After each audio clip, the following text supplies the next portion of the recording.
자,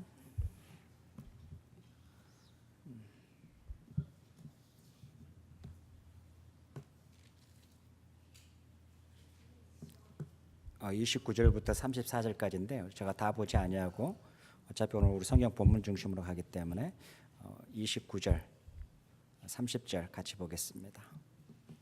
그리고 성경을 여러분 계속 찾았으면 좋겠습니다. 자, 요한복음 1장 29절과 30절입니다.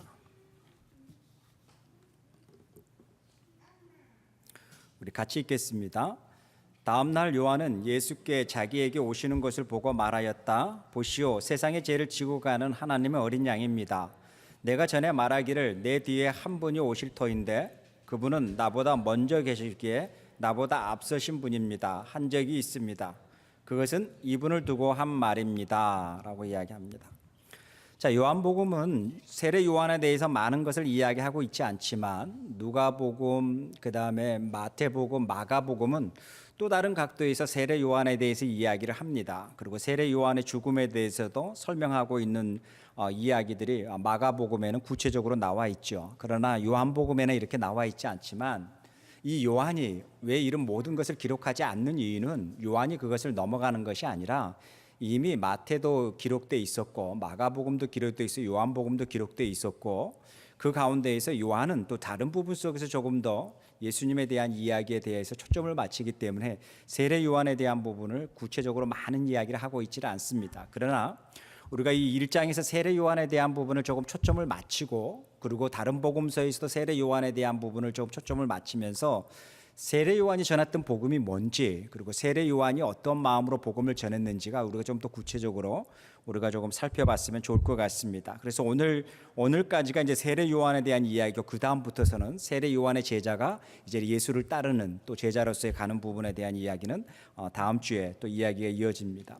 세례 요한에 대해서 생각을 할 때 우리는 많은 생각을 합니다. 일단 시대적인 배경이 선지자가 없었던 시대였었고 그 다음에 유일하게 그 갈망하는 그들의 백성 앞에 하나님의 말씀을 전했던 사람이 세례 요한이었었고 그리고 많은 군중들이 세례 요한을 와서 세례를 받았던 이유를 그것을 찾아본다면 우리가 이렇게 한번 생각해 볼 수 있죠.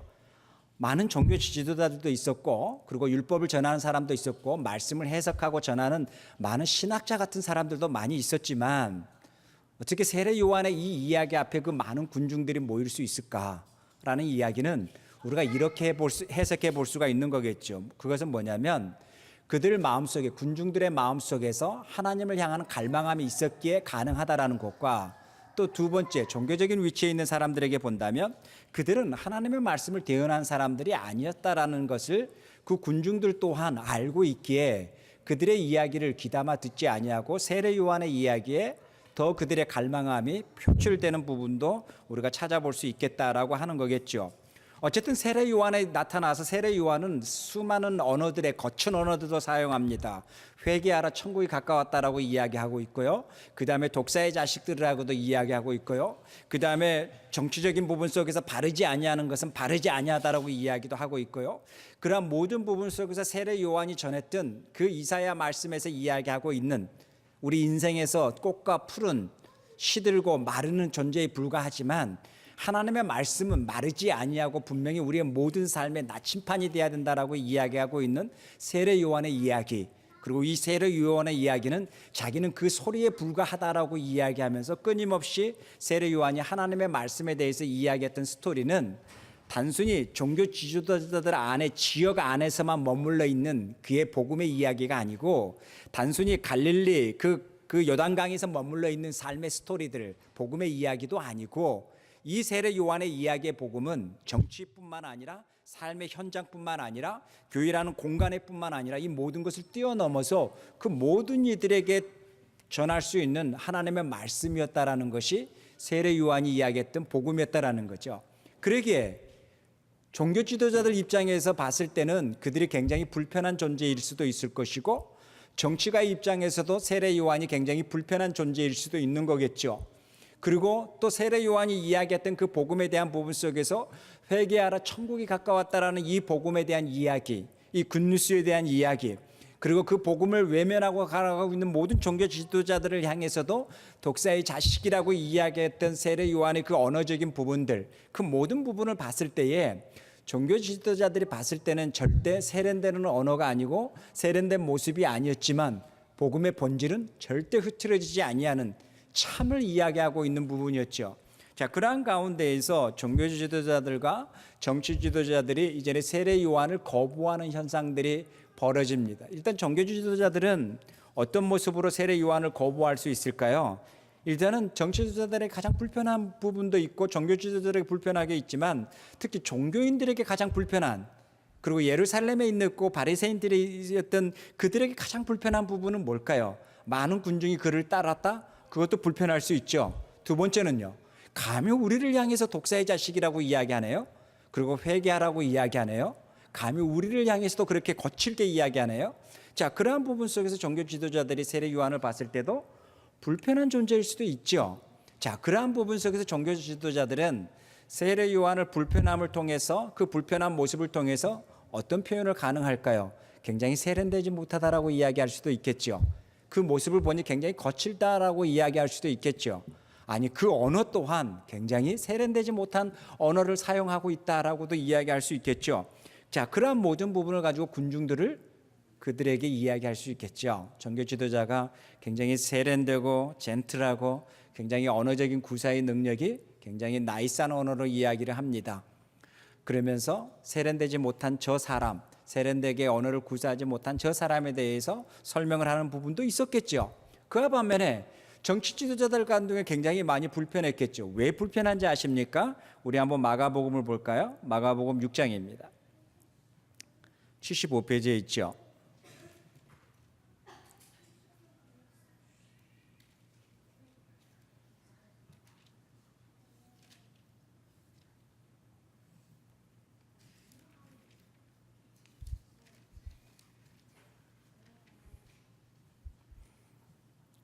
자, 75페이지에 있습니다. 마가복음 6장 우리 16절부터서 같이 한번 읽을까요? 그런데 헤롯이 이런 소문을 듣고서 말하기를 내가 목을 벤 요한이 살아났구나 하였다. 헤롯은 요한을 잡아오게 하셔서 옥에 가둔 일이 있었다. 헤롯이 자기와 형제간인 빌립의 아내 헤로디아 때문에 그렇게 했던 것이다. 헤롯이 그 여자를 아내로 맞았으므로 요한이 헤롯에게 형제의 아내를 차지하는 것은 옳지 않다고 말하였기 때문이다 라고 이야기합니다. 자, 여기 부분 봐보세요. 이 요한이라는 세례 요한이라는 한 사람이 출연을 해서 무엇을 이야기하냐면 그때 당시에 가장 큰 권력을 쥐고 있는 헤롯을 향해서 그의 죄에 대해서도 지적을 하네요. 거의 이러한 모든 부분 속에서 보았을 때 결국 정치 지도자뿐만 아니라 헤롯에게도 세례 요한은 불편한 존재가 되네요. 자, 그 불편한 존재가 됐을 때 결국 어떻게 돼요? 그를 제거하자, 죽이자라는 거예요. 자, 이것이 동일한 부분인 거예요. 정치적인 부분 속에 머물러 살아가고 있는 사람들에게 그들의 잘못과 죄에 대해서도 종교 지도자들은 침묵하고 있을 때에 하나님으로 보내심을 받은 세례 요한은 침묵하지 않네요. 그리고 그 죄에 대해서도 바르지 아니하다라고 이야기할 수 있는 그런 복음의 능력이 세례 요한에게도 나타나는 반면에 종교 지도자들에게는 어떤 모습일까요? 침묵의 모습이겠죠. 그들은 결국 어떤 능력 있는 모습은 아니었겠죠. 그러한 모습 속에서 잘 살아왔었던 부분이 어느 날 세례 요한이 출연해서 정치 지도자들을 불편하게 만드네요. 자, 보세요. 종교 지도자들도 세례 요한이 불편합니다. 그 다음에 정치 지도자들 또한 세례 요한이 불편합니다. 자, 불편하고 생각됐을 때 그들이 취할 수 있는 행동은 뭘까요? 어떤 행동을 취할까요? 이게 이제 우리가 한번 고민해 보자라는 거예요. 정치 지도자들에게는 그 불편함을 됐을 때 그 사람을 어떻게 돼요? 어떤 정치적인 것으로 엮어서 그 사람을 묶어 놓든지 아니면 사형을 시키든지 해야 되겠죠. 그것이 정치 지도자들이 가지고 있는 부분인 거죠. 종교 지도자들은 뭐예요? 누가복음 3장에도 이야기하고 있는 부분. 누가복음 3장 한번 볼까요? 누가복음 3장 112페이지에 있습니다.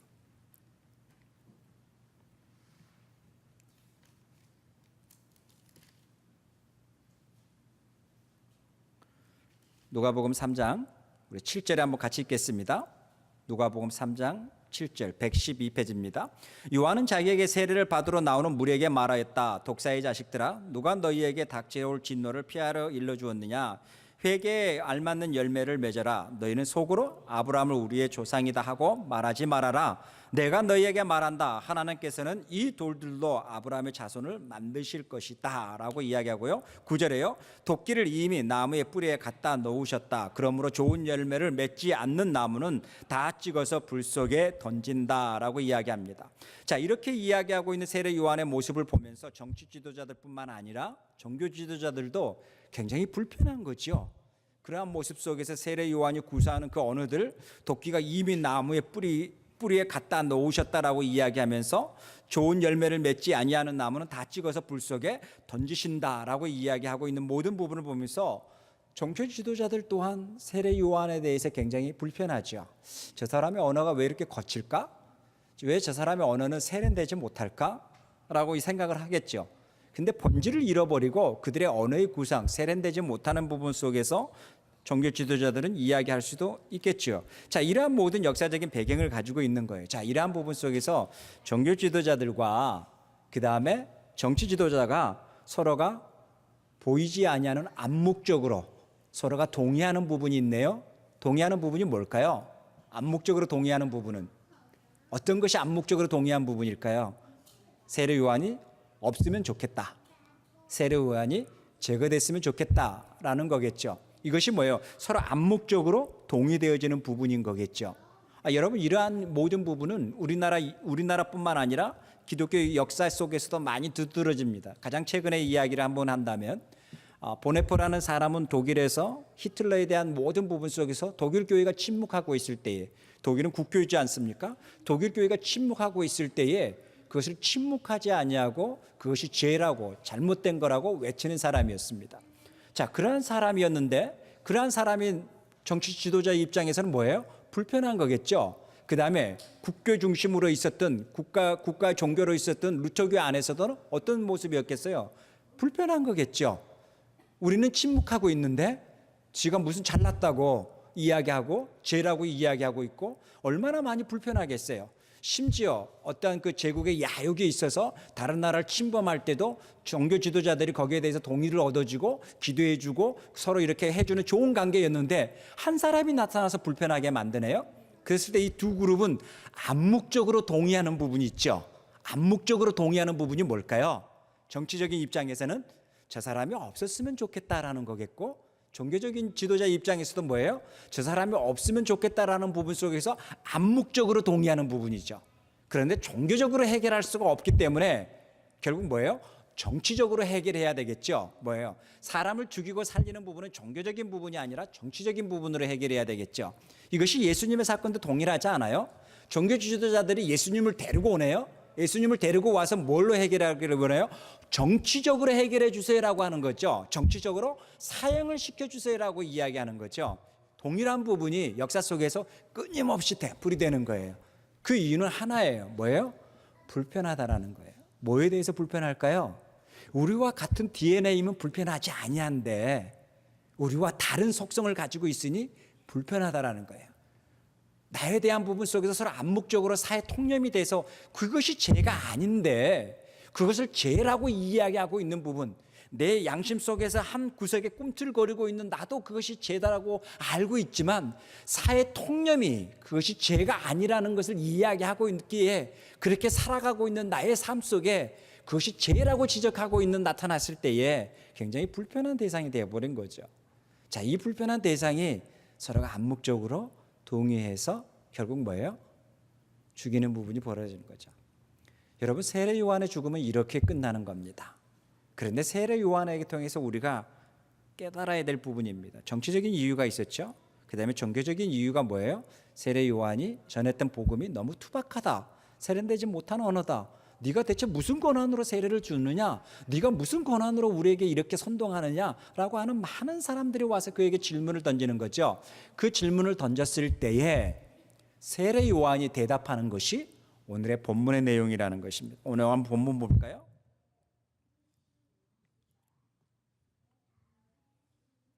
자, 요한복음 1장입니다.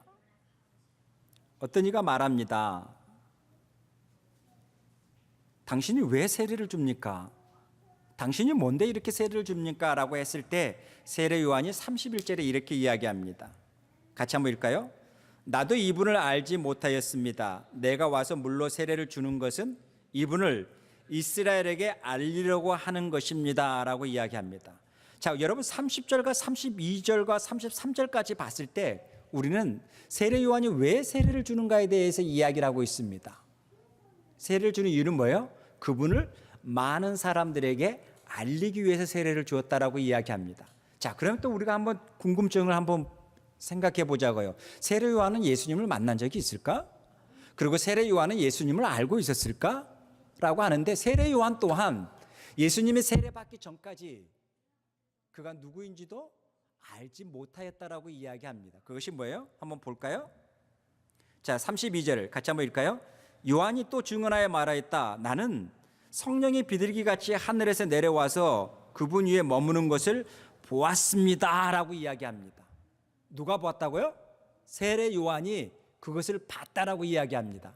왜 세례 요한이 그것을 봤을까요? 왜 세례 요한이 그것을 보게 했을까요? 이제 그 부분이 그 다음 절에 나와 있습니다. 33절. 나도 이분을 몰랐습니다라고 이야기하고 있죠. 결국 그것은 뭐예요? 본인도 세례 요한도 이 사람이 메시아인지 아닌지 몰랐다라고 이야기하고 있죠. 근데 그를 보내신 이가 그 여호와의 하나님이 세례 요한에 이렇게 이야기했다라고 나와 있어요. 그러나 나를 보내어 물로 세례를 주게 하신 분이 나에게 말씀하시기를 성령이 어떤 사람 위에 내려와서 머무는 것을 보거든 그가 바로 성령으로 세례를 주시는 분임을 알아라 하셨습니다 라고 이야기합니다. 세례 요한이 복음을 이야기할 때 예수님에 대해서 이야기하고 있을 때 세례 요한 또한 예수님이 누구인지도 몰랐어요. 그가 어떤 모습인지도 몰랐었고 심지어 어떻게 생겼는지도 몰랐던 거죠. 근데 세례 요한을 보내신 그 여호와의 하나님이 세례 요한에게 이렇게 이야기하네요. 세례 요한이 아마 이렇게 물었을 것 같아요.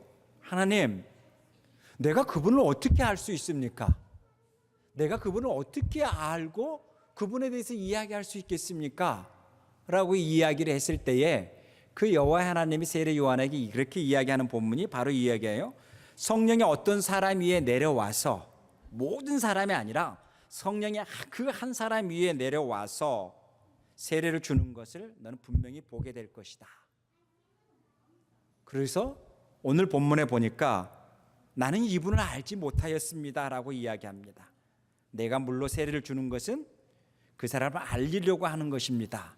그런데 내가 세례를 줄 때에 성령이 그 위에 머무는 것을 나는 보았습니다 라고 이야기하는 거예요. 그것이 뭐예요? 오늘 본문의 전체적인 배경이잖아요.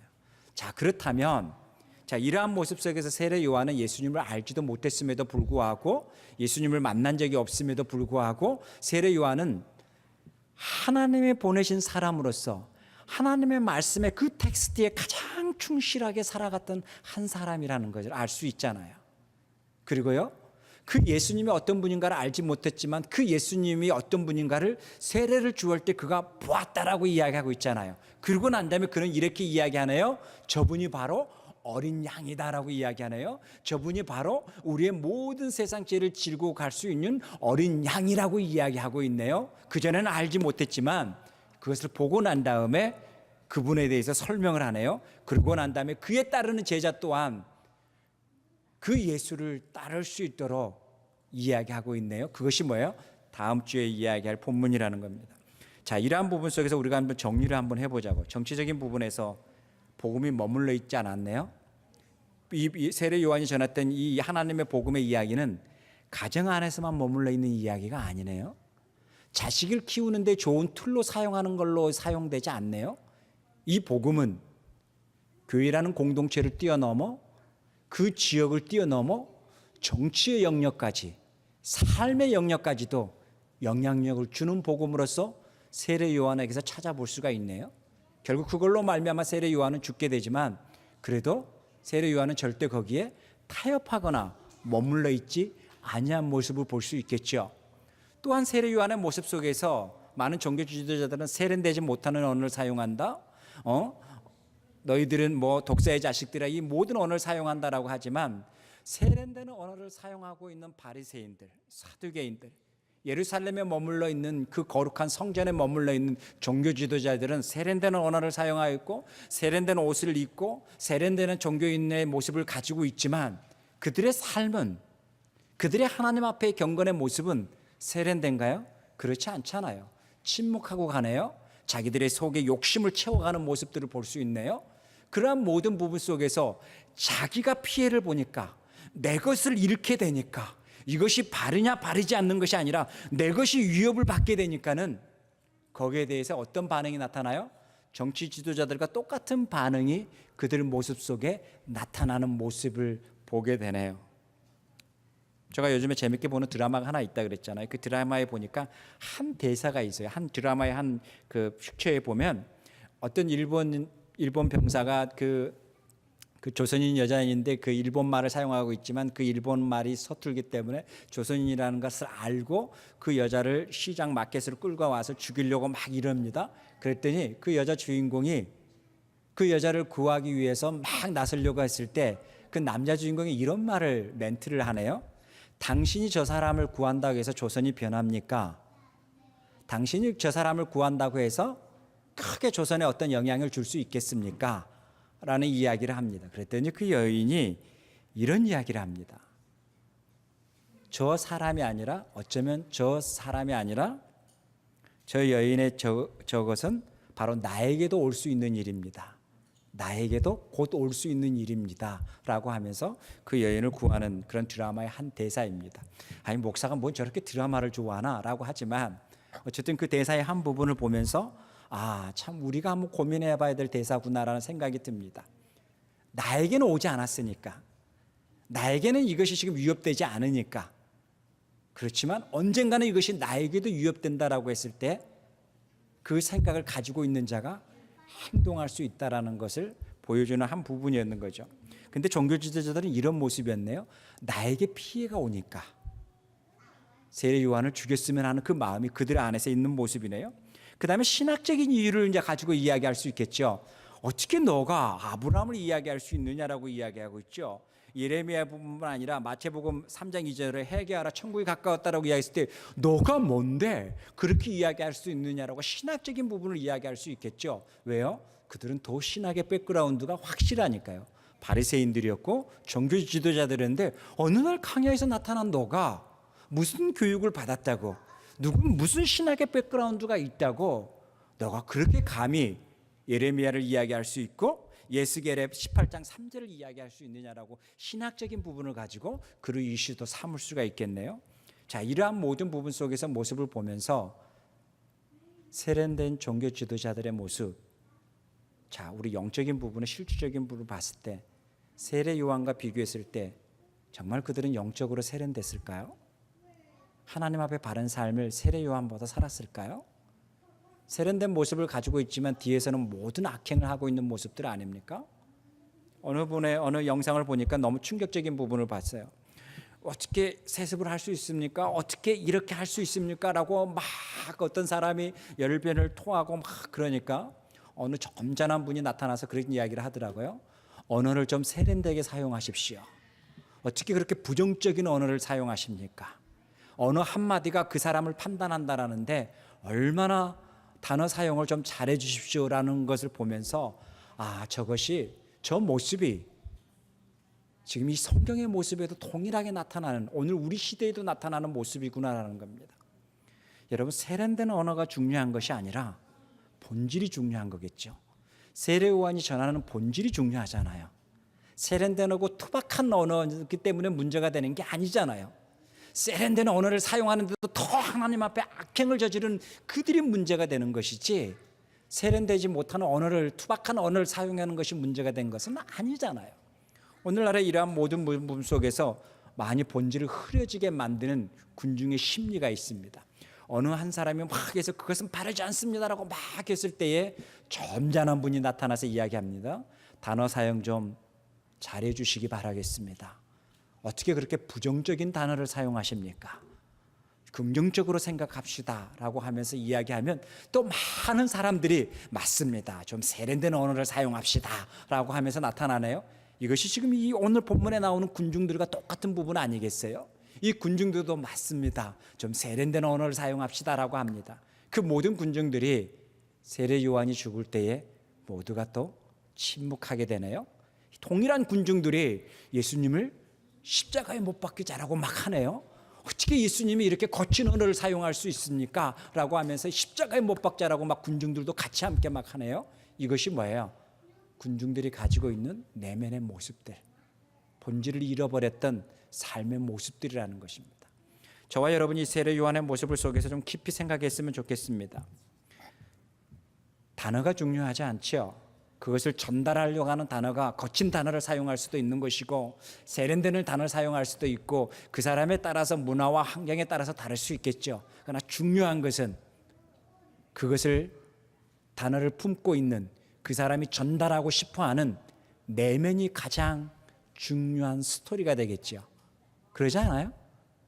여러분 부부가 한번 이렇게 이제 한번 싸움을 한다고 생각합시다. 우리 부부 싸움은 늘 우리 삶 속에서 있어야지 건강합니다. 그래야지 살아가는 재미가 있습니다. 그런데 막 어느 날 부인이 그럽니다. 당신이 왜 그렇게 막 하지 않아? 왜 똑바로 이렇게 하지 않아? 막 이렇게 이야기합니다. 근데 남편이 점잖하게 이야기합니다. 왜 그렇게 거친 말을 써? 아니 왜 그렇게 말이 험악해? 라고 이야기합니다. 험악하든 거친 말을 하든 이 사람이 무엇을 이야기하고 전달하고자 하는 것은 알고 있거든요. 그런데 단어를 가지고 이야기를 하네요. 본질을 놓쳐버리고 단어를 가지고 이야기하네요. 세례 요한의 이야기도 똑같다라는 것입니다. 저와 여러분이 놓치지 말아야 될 본질이 뭐예요? 종교 지도자들이 놓치지 말아야 될 본질이 뭘까요? 하나님께 초점을 맞추십시오라는 게 본질 아니겠어요? 헤롯이 놓친 본질이 뭘까요? 그의 죄를 지적해서 나의 부끄러움을 이야기했다라는 게 아니라 하나님 앞에 바르지 아니었다라는 것이 본질이 아닌가요? 그러면 하나님 앞에 바르지 아니하면 나는 하나님 앞에 어떻게 살아가야 됩니까? 라는 것이 우리가 찾아야 될 본질이고 이 군중들이 찾아야 될 본질이고 종교 지도자들이 찾아야 될 본질이었다라는 거죠. 저와 여러분이 찾아야 될 본질은 뭐예요? 하나님 앞에 어떻게 살아갈까요? 라는 거예요. 적용에 대한 부분도 이렇게 이야기하고 있죠. 지금 나의 모습은 어떤 모습인가라는 게 했을 때 군중의 모습인가 아니면 종교 지도자들의 모습인가 지금 나의 모습은 어떤 모습에 와 있는 것인가 그 본질을 놓치지 아니하고 늘 말씀에 내 초점을 맞춰서 그 말씀 앞에 내 삶이 노출되면서 내 삶이 내가 주인이 아님을 고백하면서 하나님의 은혜로 살아가고 있다라고 고백되어지는 내 삶의 모습들이 있는 것인가 아니면은 내 삶은 내가 드라이브 하는 것만큼 질주할 수 있다라고 생각하고 있는 삶의 모습들은 아닌가? 이것이 우리가 한번 한 주 동안 고민해 봐야 될 부분이라는 것입니다. 기도하겠습니다. 하나님 아버지, 우리에게 은혜 주셔서 날마다 예수 그리스도를 믿고 가는 우리들의 삶, 날마다 예수 그리스도만 의지하고 갈 수 있는 삶, 그리고 이 말씀을 통해서 우리의 삶이 노출되어지고 우리의 삶이 다듬어져 가고 예수 그리스도를 닮아갈 수 있는 하나님의 자녀된 삶이 우리 삶 속에서 날마다 씨름되어지고 만들어져 가고 하나님의 성령이 우리를 세워감을 우리가 오감으로 경험할 수 있는 우리들의 삶의 자리 되게 하여 주시옵소서. 감사합니다. 예수님의 이름으로 기도하옵나이다. 아멘.